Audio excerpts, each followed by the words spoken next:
Well, welcome to our latest episode of the Guardians of the Flame podcast. It's a real privilege today to be interviewing Seán Farren, who has had different roles over the years. He's been a member of the SDLP, which is, for those watching not from Northern Ireland, the SDLP would have been, during the Troubles, would have been the largest nationalist political party. And the leader of which was John Hume, who received a Nobel Peace Prize.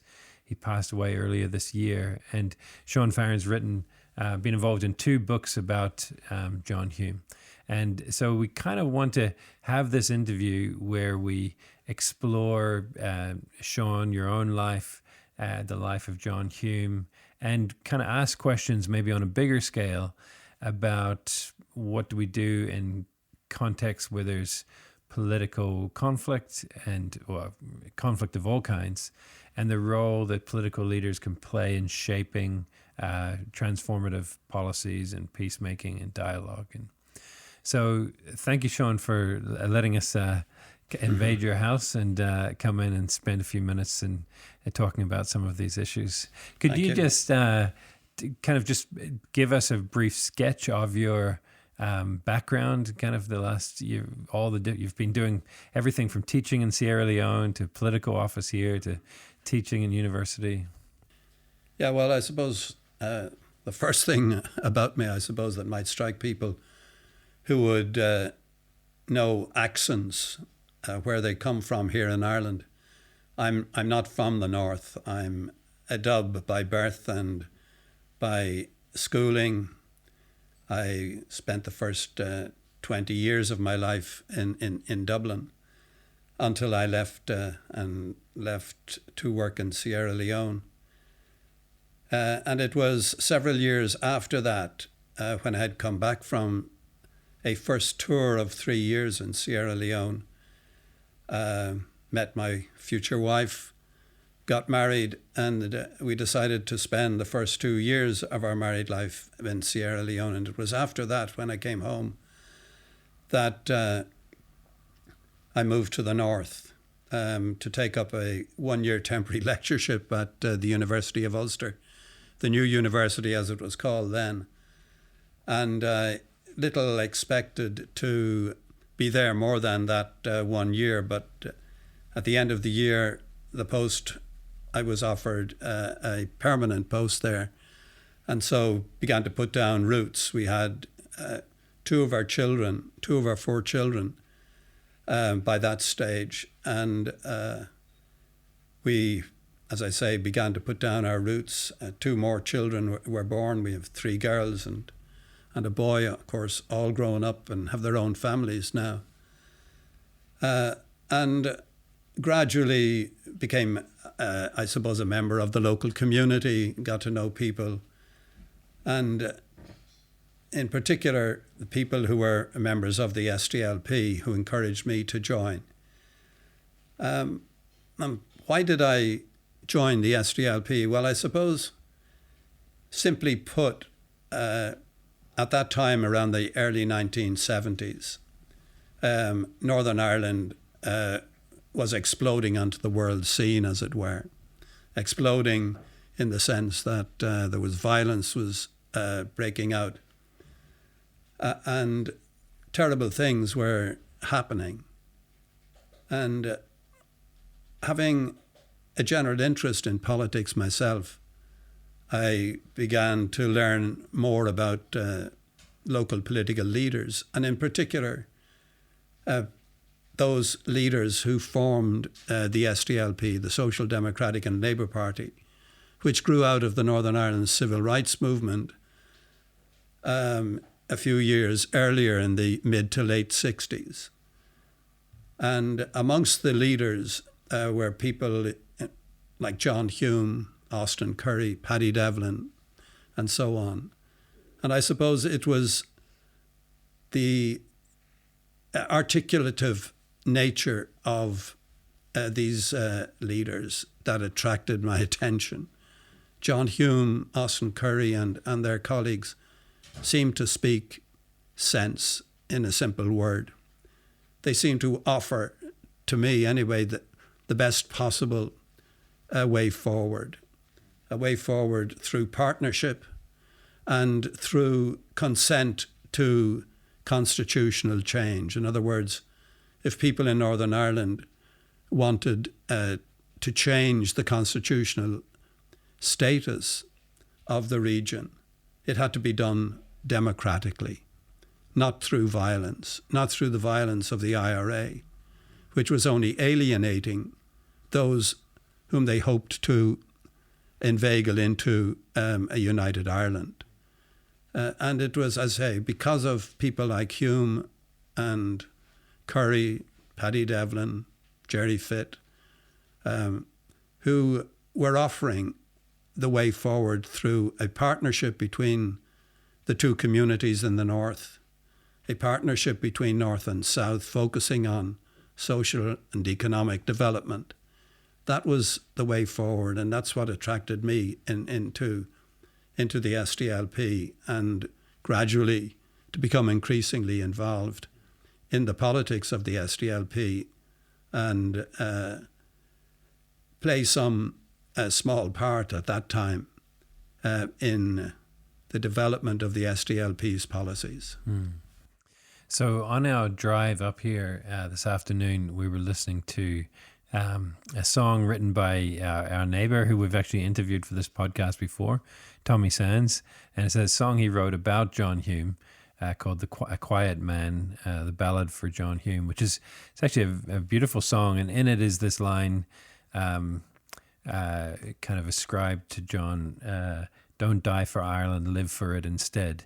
So John Hume seems to have been someone who kind of emerged from Derry, London Derry, the time of Bloody Sunday and the civil rights marches, and he emerged out of that and it seems to be a real passionate belief in the importance of dialogue and peacemaking, where some people believed in we need to pick up weapons. What was it that made John Hume make that kind of take that path, if you like? Well, I suppose when you look back on it and try to analyse John's approach to conflict resolution, his message was a very simple one. It was the message of partnership, of working together, of spilling our sweat together and not our blood. He was challenging a number of traditional approaches to the problem of community relations in Northern Ireland and community relations between North and South. The traditional nationalist view was that the partition of Ireland was a wrong. It had been imposed by the British, and the only way to undo it and to move to a united Ireland was by force of arms. And John challenged that position very, very clearly and trenchantly.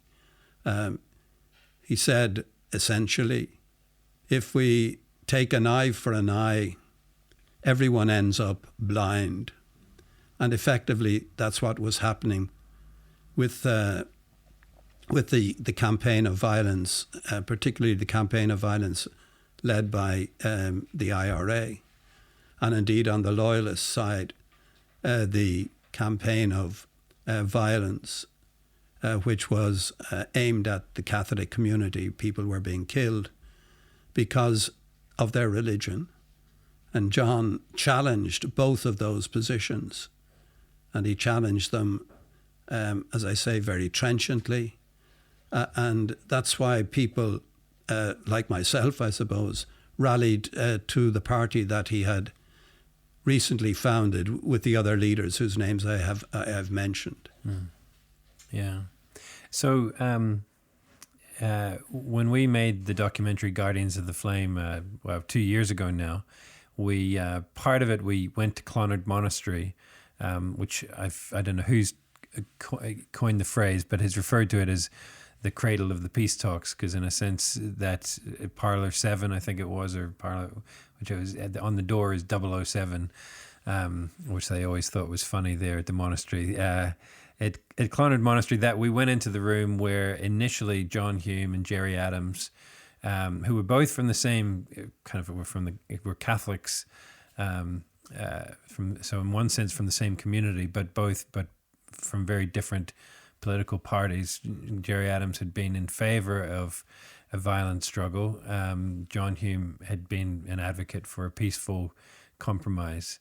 And then after their initial, some kind of initial meetings, you then were part of a delegation of the SDLP that joined him to have conversations with a delegation from Sinn Féin.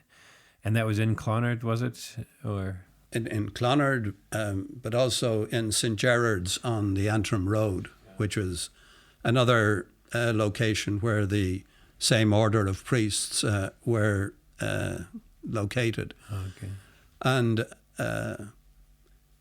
those series of talks were aimed at creating, as far as Sinn Féin was concerned, aimed at creating a kind of pan-nationalist front where the two main parties from the nationalist tradition in Northern Ireland would work together on a set of particular objectives.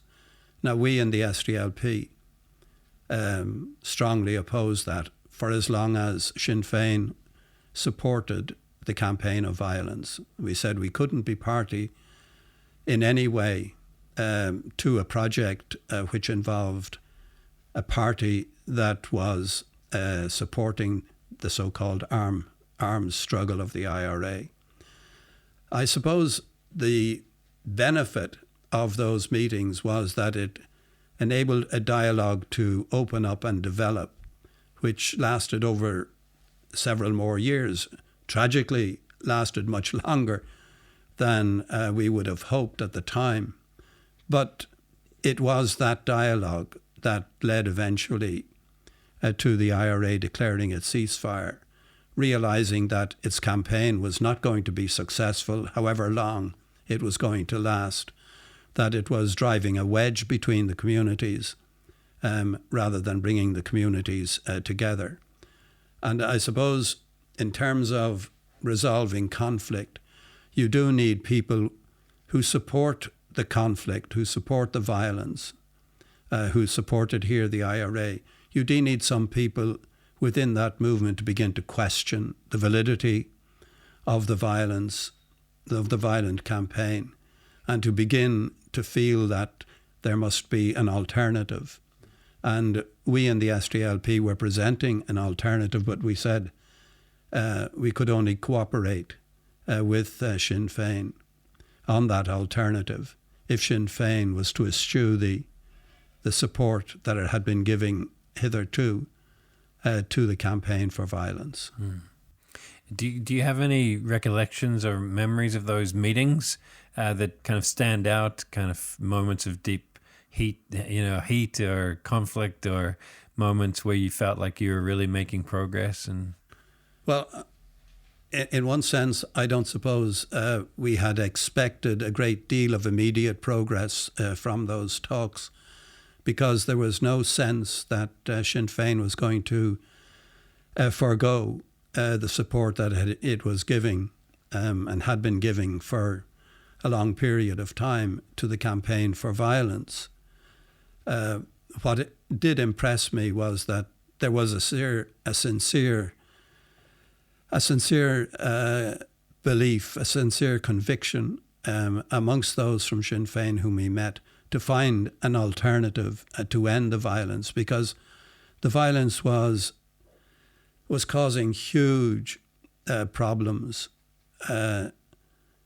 within their own community. I mean, the number of people from the Catholic community who were suffering the so-called retribution that the loyalist paramilitaries were visiting upon the Catholic community was putting huge pressure on Sinn Féin because of its support. And it wasn't getting anywhere. There was no sign that Britain was going to withdraw from Northern Ireland. There was no sign that there was any increase in the number of people from a unionist background who might accept or acquiesce in even a united Ireland, given the violence that was taking place and that was orchestrated by those who claimed that a united Ireland would be the best solution to our problems.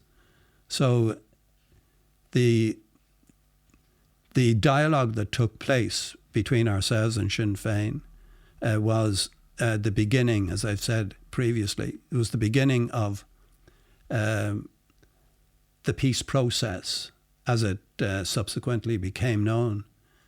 And that led eventually to the ceasefire in 1994.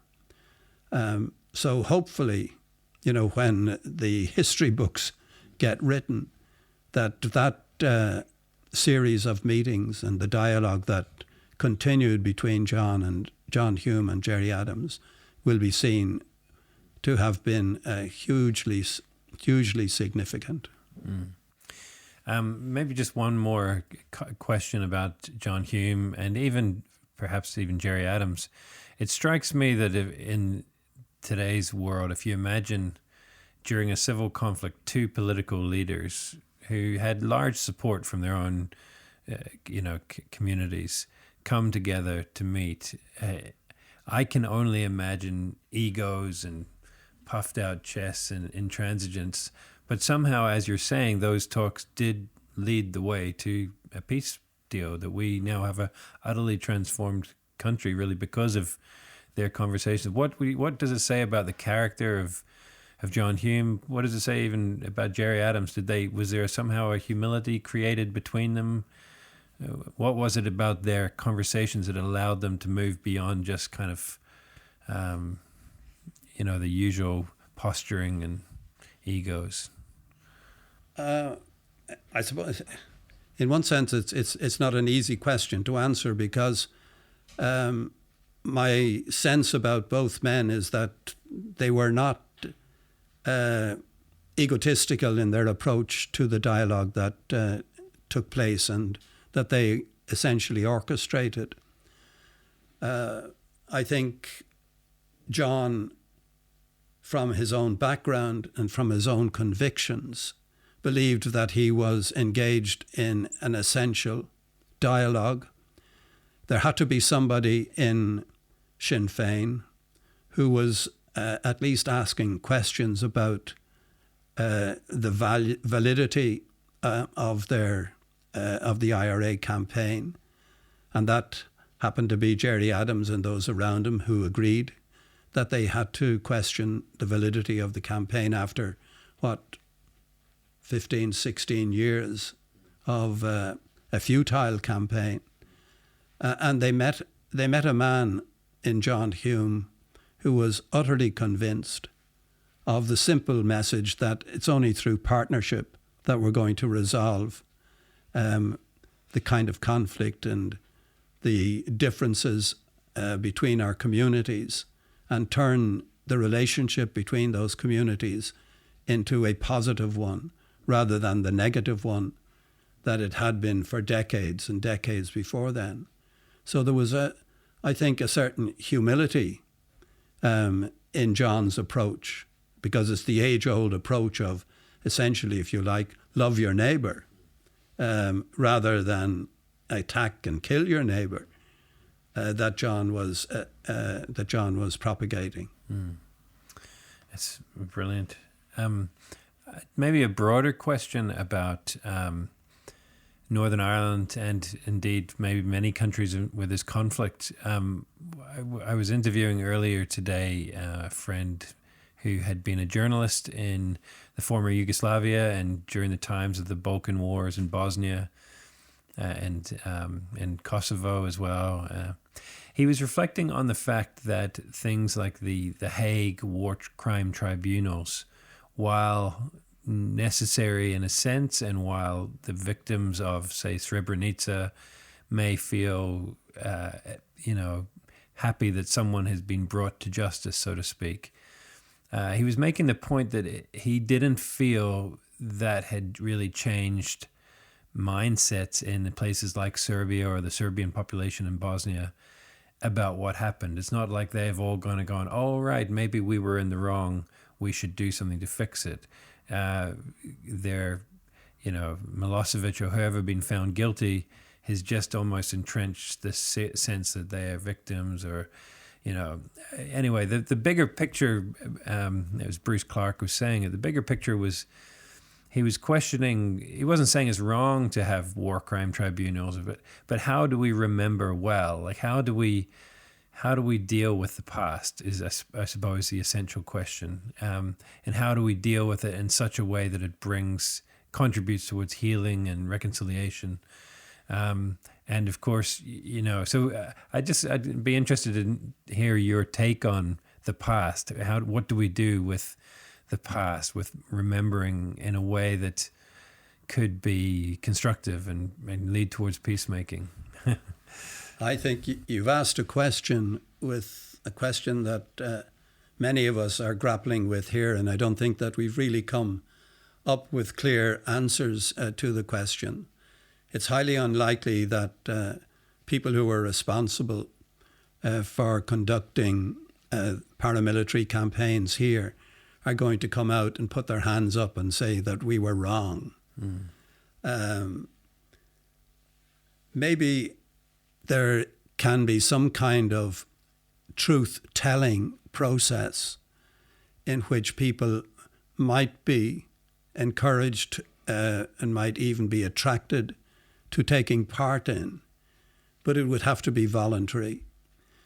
There's a great deal of community relations work being undertaken right across Northern Ireland, and indeed between North and South, particularly in border areas.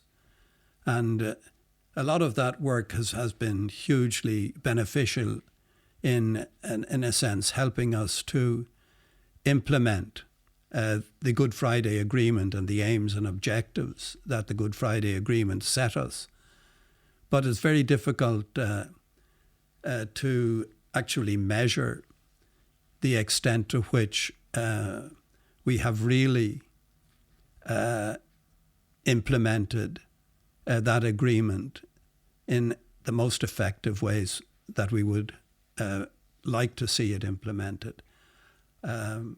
Observing community relations work, let's say in a place like Corramila, which, pre-existed the Troubles and continued doing fantastic work throughout the Troubles in terms of helping to bring some people together.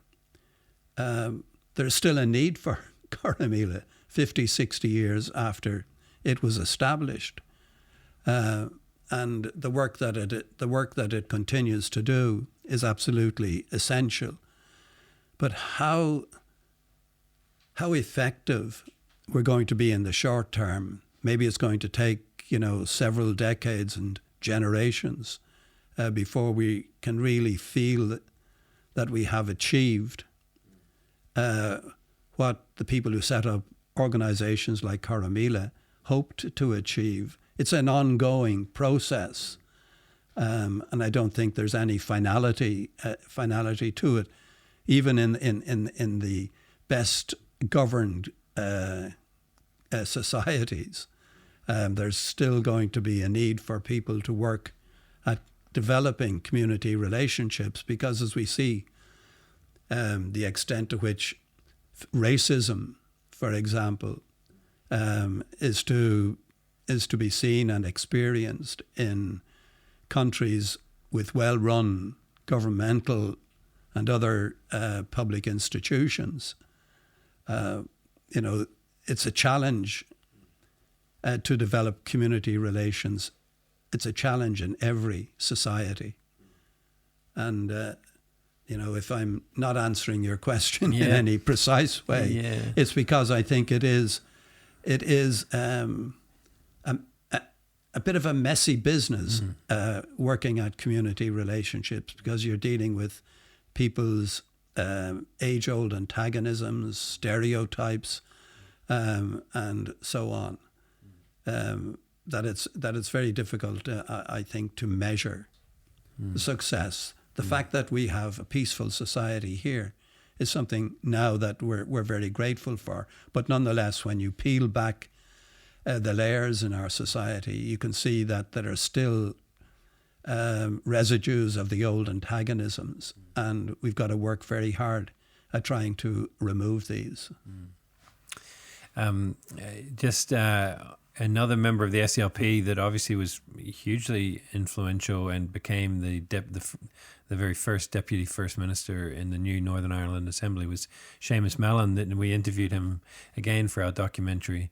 One of the points he made, we said, I think the question was something like, what do you think of the ingredients of a peaceful society? And he made the point where a peaceful society should be where all sides can call it home. He was, of course, in Market Hill, which is quite a unionist/loyalist town, but that he wanted to be able to say he can call this home. His red, white, and blue neighbour can call it home. What do you think about Northern Ireland in terms of the future? Do you see hope? Like we're getting somewhere? There's hope on the horizon. Oh yeah, well, hope will never die, I think, in the human heart. And Seamus's concept, a shared home place, which is the title of his biography, neatly encapsulates what we have to keep aiming at, and that is that it is a real shared home place where we're all comfortable with each other, no matter what our backgrounds. And I think that's going to remain forever the objective in a society like ours coming out of conflict. I mean, it's over 20 years since, we saw the end of conflict and the Good Friday Agreement. And the Good Friday Agreement contains, as I said earlier, the challenge to create that shared home place that Seamus talks about so eloquently in his book. Yeah. So just kind of coming to, we'll begin to wrap up our conversation.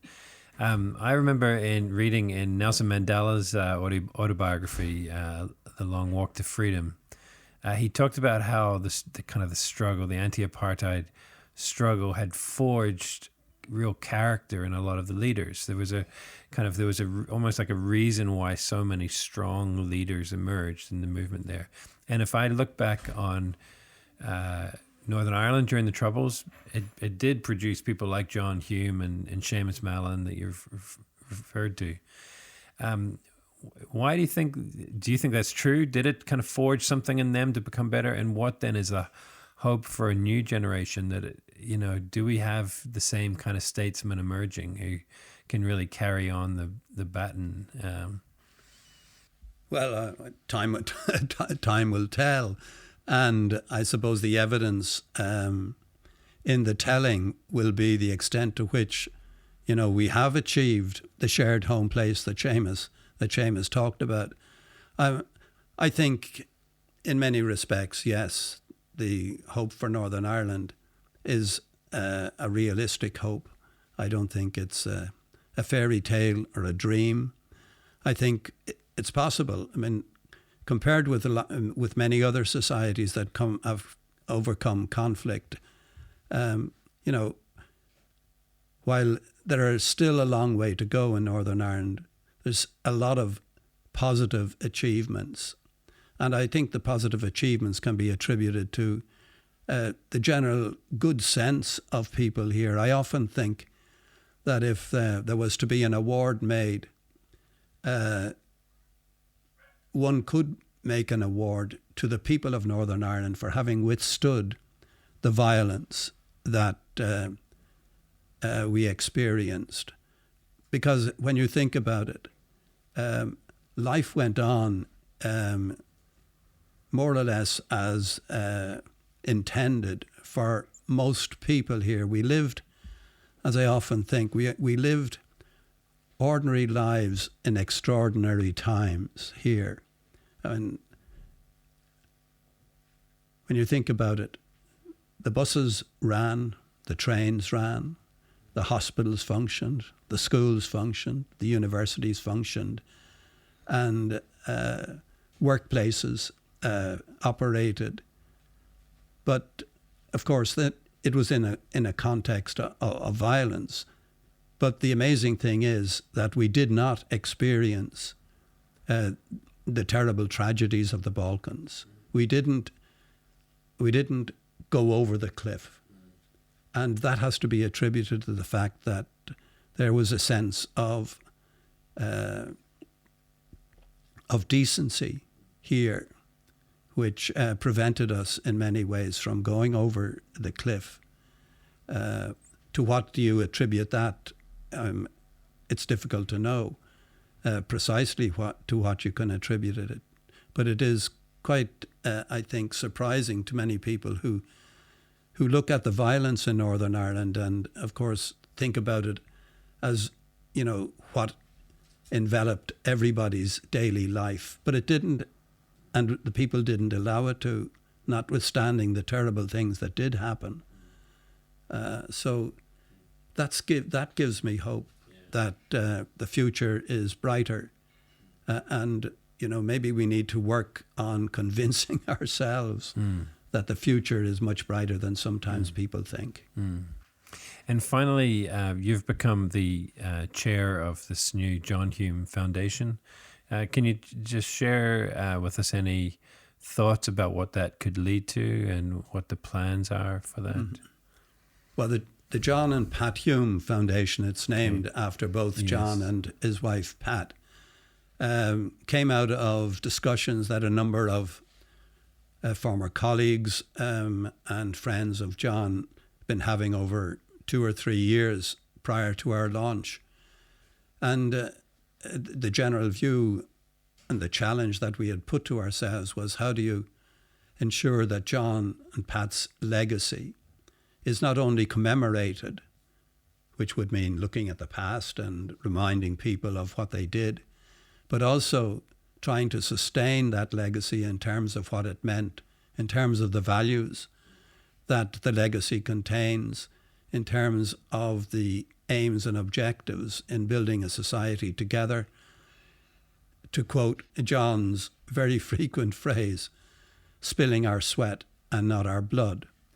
So it was to try and ensure that his basic messages would be sustained and indeed developed for future generations.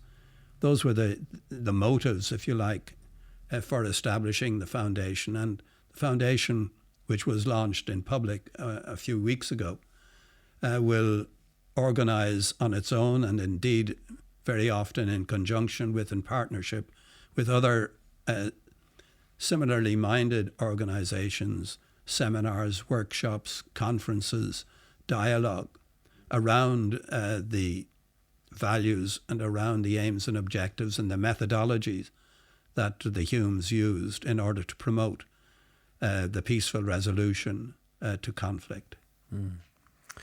Well, it's just I find that very inspiring, because I think I often reflect on people like John Hume and think we need more people like that, and the idea that a foundation could be set up that with a real intense desire to foster that in a new generation seems, very hopeful. It's kind of exactly what we're talking about. Yeah, well, one of the essential focal points for the foundation will be the development of leadership skills, and doing so in the context of the philosophy that John espoused himself.